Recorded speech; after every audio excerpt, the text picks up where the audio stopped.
This is my time, my grind. Promise I'ma do this right. Open eyes, see the sign. Now I give it all I got. This is not what you think. This is nowhere To another episode of Ultimate One Wrestling News. The news that brings you all the topics that's been going on during the week. And this week I'm going to do things a little different. Usually when I do the episodes, I usually talk about every federation, whether it's Major League Wrestling, Impact Wrestling, New Japan, Ring of Honor, AEW, and I go break it down in certain formats. But this week, WWE made a lot of noise this week, and especially after Stomping Grounds on Sunday, Monday, everything started getting very interesting. So I will be talking about all the things that happened from Monday all the way to now. Tonight, we do have events tonight. We got the Best in the World. As I record this video tonight, the Best in the World, Ring of Honor has their Best in the World. Then tomorrow will be Fighter Fest and Southern Showdown by New Japan. So there's a lot of things going on this weekend with other federations, but this week it was mostly about World Wrestling Entertainment, WWE, as a lot of you guys know. But once again, welcome to my channel, Ultimate One Wrestling News. Hit that subscribe button, hit the notification bell to get new content from me. Leave comments, feedback, whatever you feel. Hit that thumbs up whenever you have a chance. But tonight, I want to talk about what happened on this week. As a matter of fact, it really started on Monday, but we well know that they had Stomping Ground on Sunday. As you well know, Seth Rollins retained the Universal title against Baron Corbin, and of course, then you had Monday Night Raw the night after. Of course, Monday Night Raw, garbage as always. Seth Rollins apparently decided after the Monday Night Raw event that he wanted to pretty much get into a Twitter war with no other than Will Ospreay. I don't understand why would you even go there with Will Ospreay when Will Ospreay has never said anything about WWE or Seth Rollins. Seth Rollins now, he feels because, WWE has not had good ticket sales. As you well know, Stomping Ground was an empty arena. They cut down 2/3 of the arena to actually to do the actual event. So they were able to cut down 2/3 of the arena to make it look like it was full. So, and then with the Raw the way it was this week, it was not the same garbage as always. He felt that he needed to go to Twitter and start some type of Twitter war against Will Ospreay. Will Ospreay, of course, responded back. Seth Rollins went back talking about his bank account, which I don't understand what's all that about. Baron Corbin got involved and stuck his nose into it, talking about how many matches he has had. And of course, Ospreay came back and told him this is why Raw sucks, which I agree with him, you know what I'm saying? But it got better because then right after that this week, he went on having a Sports Illustrated interview and he started bad mouthing Jon Moxley, talking about how Jon Moxley grabbed his ball and left. To me, honestly, this is all just WWE sending him to make some noise. There was word that he got the idea from Becky Lynch. As you all know, Becky Lynch is always on Twitter starting some beef with somebody. Not long ago, she had to go back and forth with Beth Phoenix. That Edge burned her in the process. I don't understand why the whole Twitter thing going with, especially with no other than Will Ospreay. Ospreay right now is the hottest wrestler right now. He won the Best of the Super Juniors. He has had great matches this year from January all the way down. So I don't understand why would you try to start beef, especially with a guy the caliber of Will Ospreay. That even the funniest thing was that when Seth Rollins was doing all this, Chris Jericho got involved and told Seth Rollins, you call him the little guy, he's a little taller than you, which made me laugh because I'm like, wow, everybody's getting involved. At the end of the day, Seth Rollins got burned in the process, and he's getting a lot of backlash, not only because of that, but also because he tried to throw Jon Moxley under the bus. And by you trying to throw Jon Moxley under the bus shows me that you're jealous because Jon Moxley right now is making all kind of noise showing up at Double or Nothing. I'm sorry, Double or Nothing AEW, and then the following week going to New Japan and winning the United States IWGP title. So, and then to top it off, he's also in the G1 Climax. As you well know, that's a 4-week grueling tournament. So he's making a lot of noise. Tomorrow he's wrestling Joey Janela in a non-sanctioned match, which is going to be crazy because Joey Janela is a nut, and that match is going to be nuts as it is with these two guys. And I don't know if you guys know, but John Moxley came before he got to WWE. He was in Combat Zone Wrestling, where he used to do all these non-sanctioned matches, crazy hardcore matches. So for Seth Rollins to even go there, that goes to show me that he was sent by Vince McMahon because they want to be the headline in the wrestling world right now.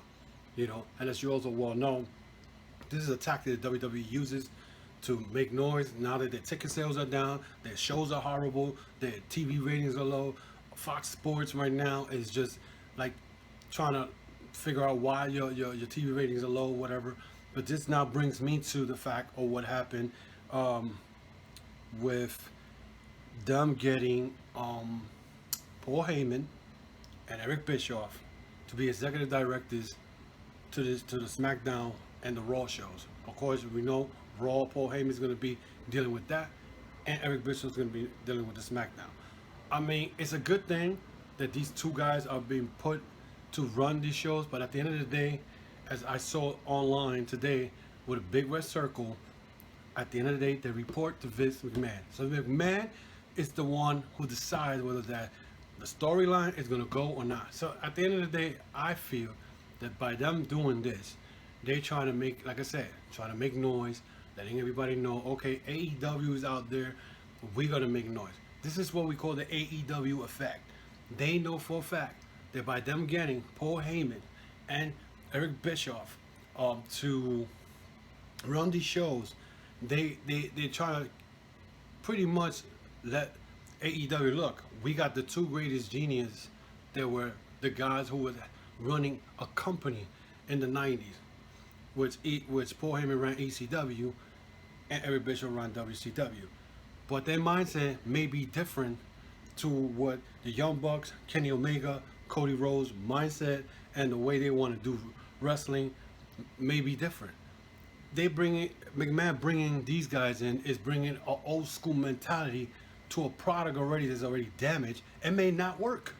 It may not work because the Young Bucks, Kenny Omega, and Cody Rhodes may have a lot of ideas that we don't know what's going to happen, And WWE is taking a lot of cheap shots, trying to get to say, oh, we're not afraid of AEW, but you're sure showing it. You sure showing it, with the bullcrap you're pulling right now with the Paul Heyman and Eric Bischoff for creativity. I mean, there's nothing wrong if you try to do better for the show. But at the end of the day, we know Vince McMahon is going to be the guy who's going to make the last decision.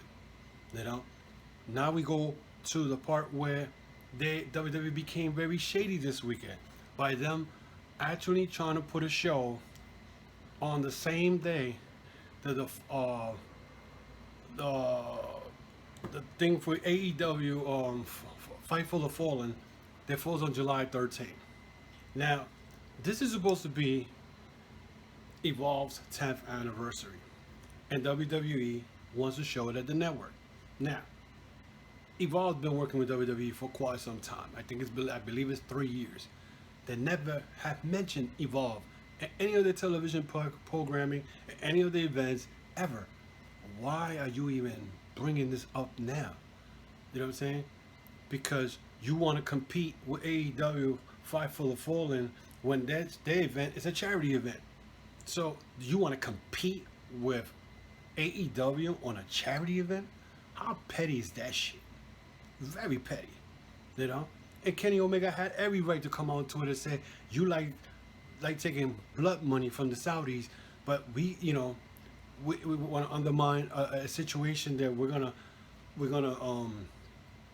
pretty much doing a charity for people who have been victims of gun violence. It's just ridiculous. It's just mad ridiculous how petty WWE is.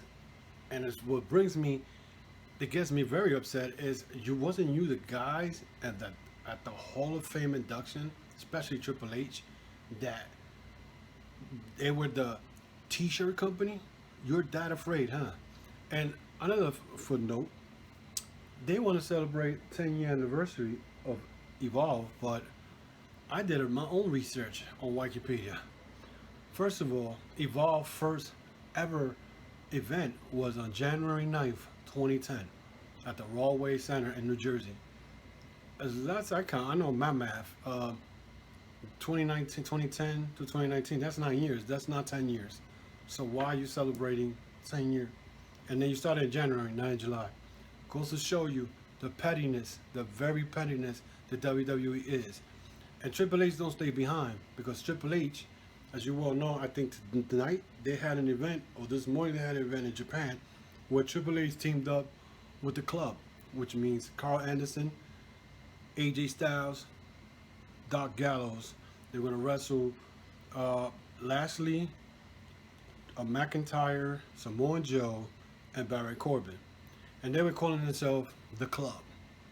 Where Tama Tonga at one point, I don't know if it was him joking around, but he threw the welcome, you're an honorary Bullet Club member, throwing the too sweet sign. Then next thing you know, I'm seeing Twitter where he's saying, hell no, you're not coming to my house and act like you're the Bullet Club. The Bullet Club is in Japan, which is true. Bullet Club is in Japan, not in WWE. Yes, that the guys, AJ and the Good Brothers, were part of Bullet Club, and it might be still part for life, that whole thing, but the question is, why is Triple H getting involved himself with that? You're not part of that. So it seems to me that what I'm looking to overall end this video is pretty much saying that, you know,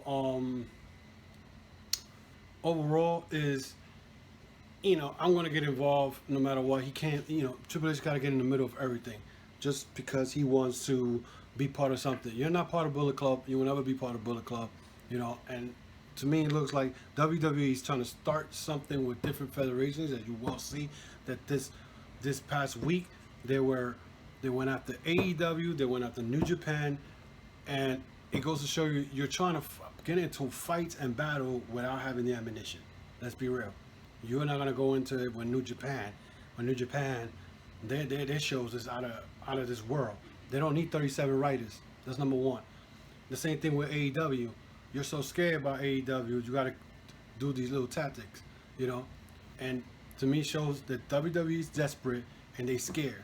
So pretty much, we